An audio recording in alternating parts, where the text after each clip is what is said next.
Hey everybody. So the Geneva Conventions are a set of legally binding principles that establish the rules of war.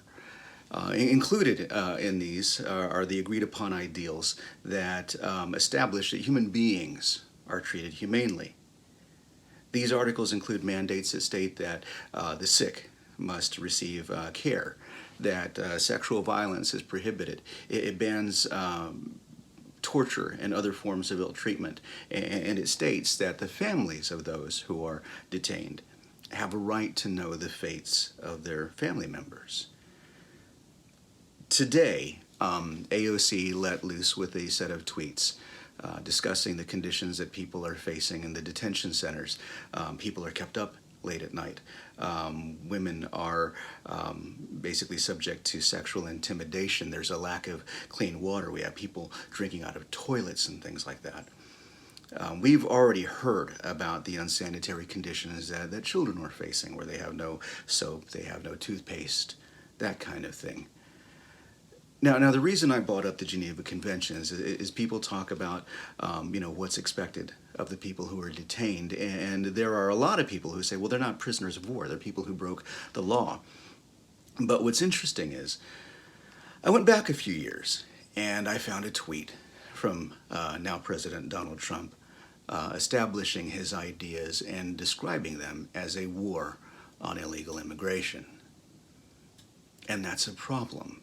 Because when we know that everything that's come after this, all this policy, is based on a concept of a war on illegal immigration, that changes the tenor of everything.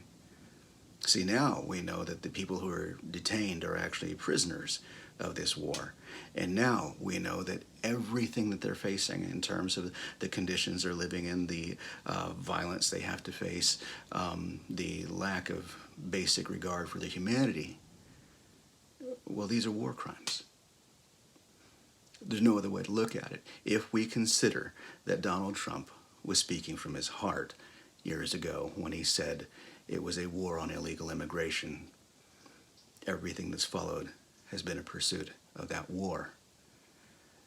So this thing has to stop, right? Now, I know that there are things that we have to put in place, and there's going to be pushback from Congress, well, not Congress because they're Democrats, but the Senate, on doing anything about this. But one of the things that we can do, one of the things that we should do is establish the fact that right now, the jailers of these prisoners of war cannot really be trusted on the whole with the care of the people that are looking over. So we need to actually demand full insight and full transparency on everything that's happening in there. There are cameras in these detention facilities. Okay, I think those cameras need to be basically made public.